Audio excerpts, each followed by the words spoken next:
એમ કરતા કરતા નવમીને દિવસે રામચંદ્રજીનો મધ્યાહને ઉત્સવ ઉજવ્યો.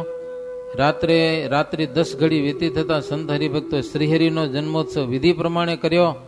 દસમને દિવસે સરસ મજાનો મંડપ રચાવી સીતારામજીને મહારાજ જનોઈ અપાવી. સીતારામજી લગભગ રામના ઈચ્છારામભાઈના દીકરા હતા અને એની સાથે ગોવિંદરામના પુત્રને પણ ભેગી જનોઈ અપાવેલી છે.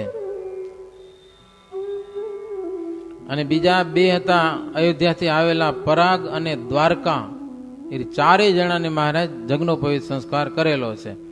બ્રાહ્મણોને ખૂબ જમાડ્યા, એ પણ મોટો ઉત્સવ કર્યો. અને રામનવમીથી માની કરીને પૂનમ સુધી શ્રીજી મહારાજ સારો સમયો કર્યો, લોકોને ખૂબ આનંદ પમાડ્યા છે.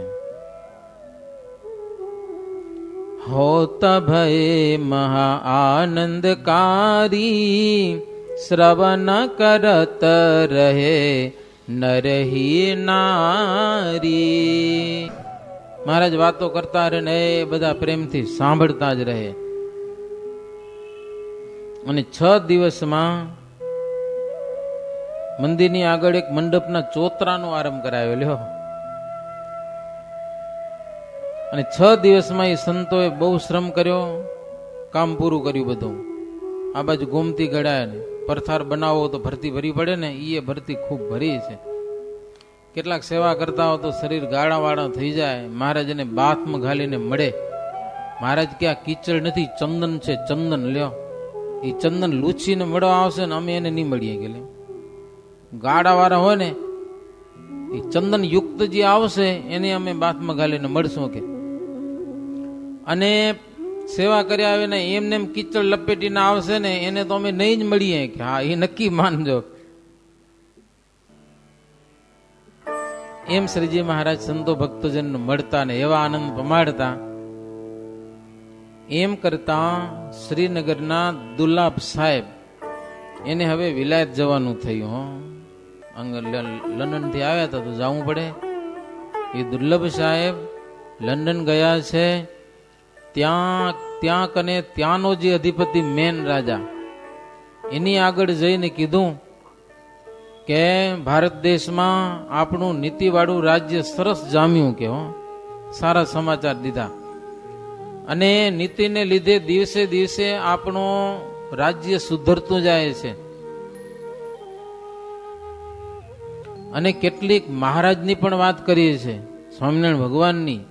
બીજા ભેખોની પણ એને વાત કરી કે જગતમાં કેટલાક ગુરુઓ અને શિષ્યો નીતિમાં વર્તતા નથી, પણ સ્વામિનારાયણ છે ને એ સનાતન રીતે ચાલે છે. એમના શિષ્યો પણ ધનનારીથી દૂર રહે છે. અને એમના કેટલાક સંસારી શિષ્યો પણ માંસ મદિરા ચોરી જારી વગેરે જે પાપનું મૂળ છે એનો ત્યાગ કરીને વર્તે છે. ત્યાંના મેન રાજાને વાત કરી દુર્લભ સાહેબ કે આજ દિવસ સુધી એવો કોઈ ધર્મ રાખ્યો નથી કે જેવો સ્વામિનારાયણ રાખે છે ને રખાવે છે. રાજાનો ભય હોય છતાં લોકો નીતિમાં ચાલતા નથી. જ્યારે એના આશ્રિતો એની મેળે બધા નીતિમાં ચાલે છે, વગર કહે શાંતિથી, કોઈને દંડ કરવો પડતો નથી. પોતે છે હિન્દુસ્તાન, અયોધ્યા પાસે એક નાના ગામના છપૈયા ગામના છે. એના સિવાયના બીજા બધા ત્યાગીઓ કે ભેખધારીઓ બધા માંસ મદિરાનો ઉપયોગ કરે છે ને કેટલાક શક્તિના ઉપાસક છે ને બધું કરે છે. લ્યો ને બકરા મારે ને બધું કરે છે, હિંસા વગેરે. તો આ લોક અને પરલોકમાં સુખ આપે ને એવો એક સ્વામિનારાયણનો ધર્મ છે કે બીજો કોઈ નથી કેવો. ત્યારે ત્યાંના અધિપતિએ કીધું કે સ્વામિનારાયણનો નિવાસ ક્યાં છે, રે ક્યાં છે, એનું મૂળ સ્થાન ક્યાં? દુર્લભ સાહેબ દેશપતિને કે ત્યાં ઇંગ્લેન્ડમાં કે સ્વામિનારાયણ સેવકનો જ્યાં ભાવ હોય ત્યાં રહે છે. આમ તો એનું નિશ્ચિત કોઈ ઠેકાણું નથી. ક્યાંક 5 દિવસ કે ક્યાંક 15 દિવસ, ક્યાંક મહિનો, ક્યારેક ગુજરાતમાં, ક્યારેક કચ્છમાં, ક્યારેક સૌરાષ્ટ્રમાં, ક્યારેક કાઠિયાવાડમાં વગેરે વિભાગોમાં રહે છે. અને અણુ પ્રત્યે વ્યાપીને રહેલા છે. ભગવાનને પોતાના સ્વરૂપમાં તે અખંડ દેખે છે સ્વામિનારાયણનો. એમના શિષ્યો પણ એનું ધ્યાન કરે ને તો એને દિવ્ય દ્રષ્ટિ થઈ જાય છે. આવી એની પ્રતાપની વાતો બહુ છે સ્વામિનારાયણની કે લ્યો, એનું કોઈક ધ્યાન કરે તો દિવ્ય દ્રષ્ટિ મળી જાય છે, એવું તો એનું ધ્યાન છે, એવા એ સમર્થ છે.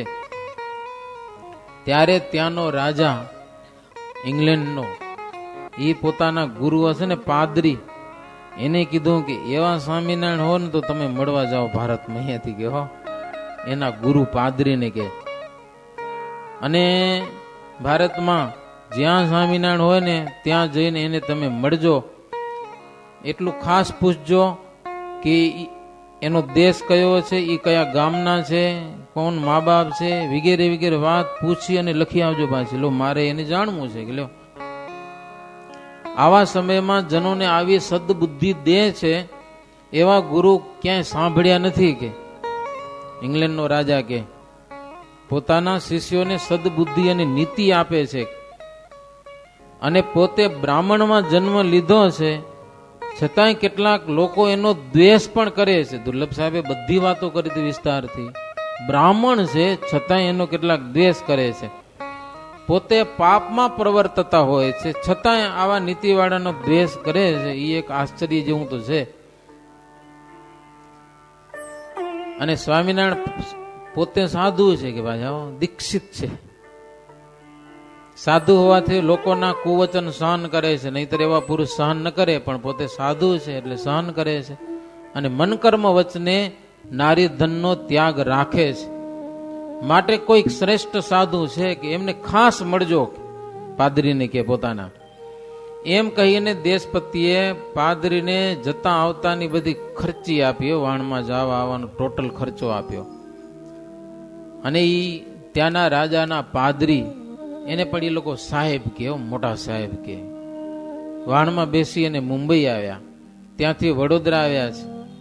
ત્યાં કને ગાયકવાડ સરકારે એનું ઘટિત સન્માન પણ કર્યું છે કે અંગ્રેજ રાજાના પણ ગુરુ આવ્યા છે.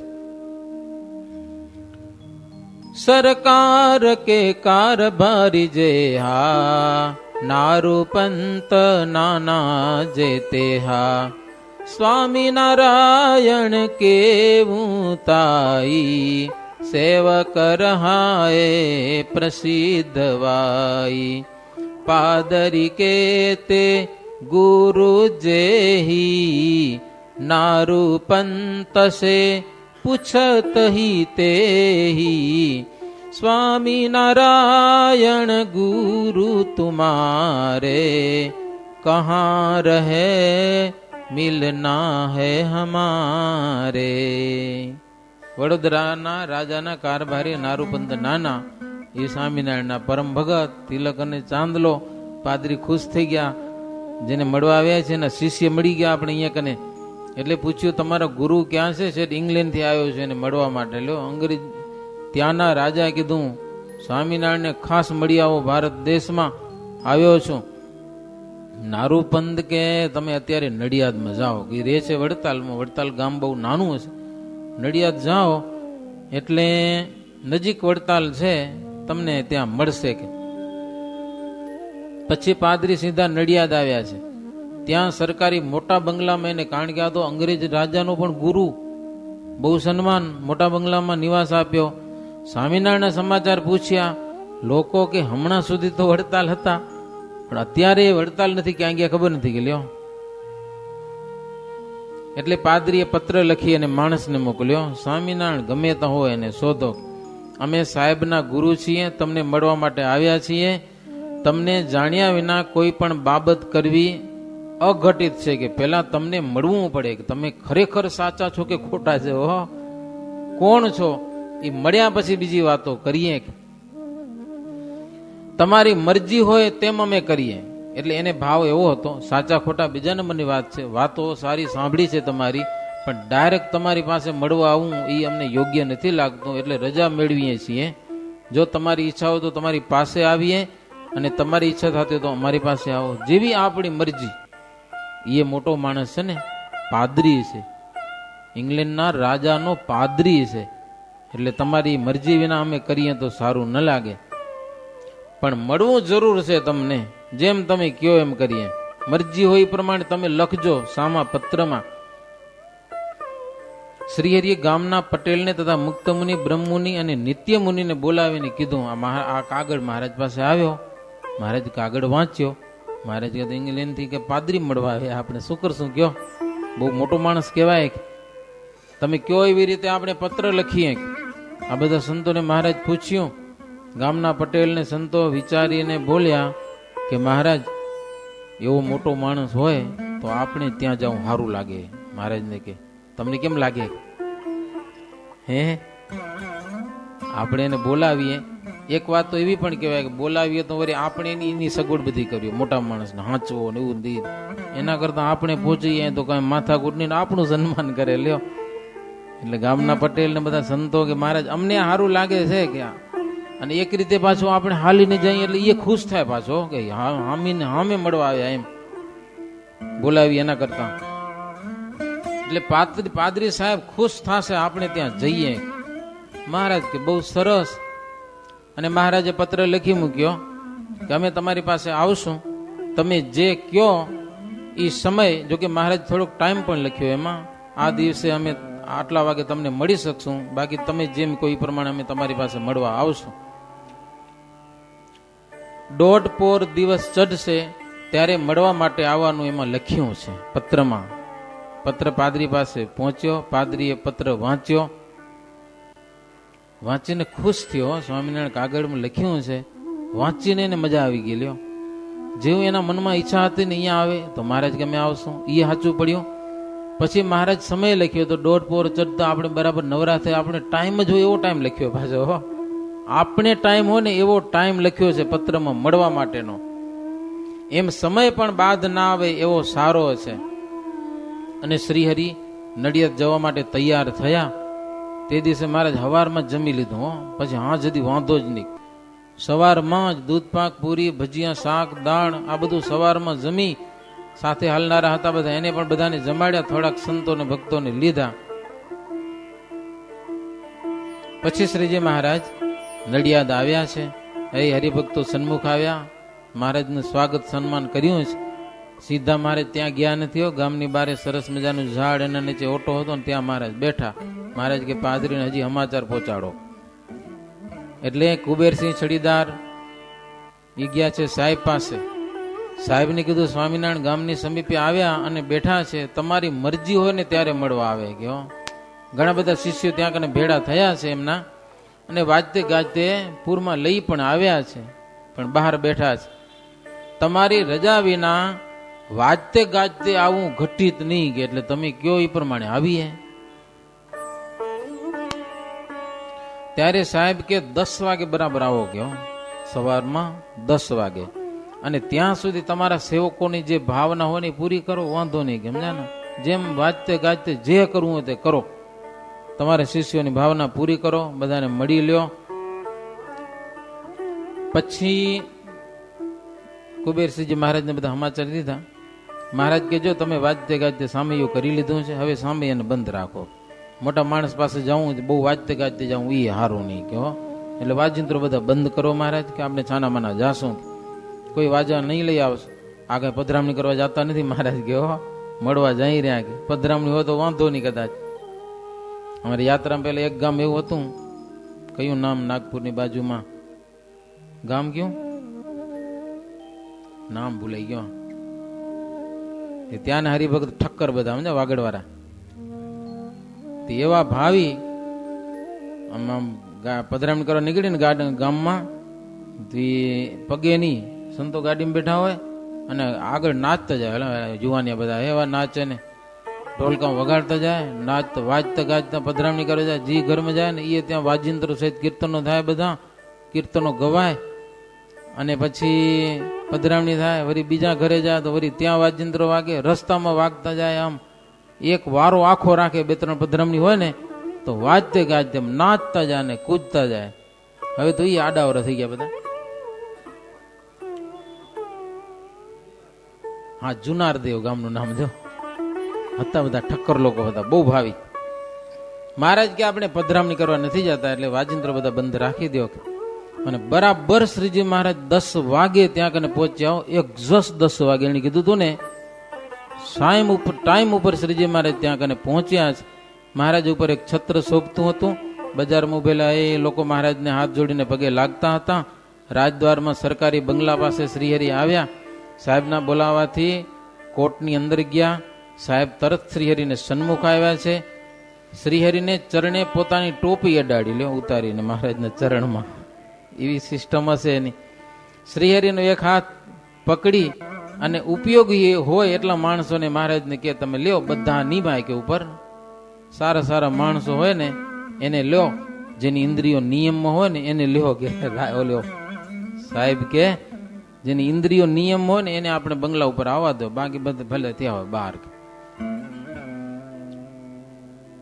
સાહેબ મહારાજને કે માણસની બહુ ભીડ એ વિચારમાં વિઘ્નરૂપ થાય અને બુદ્ધિમાં વિભ્રમ થાય.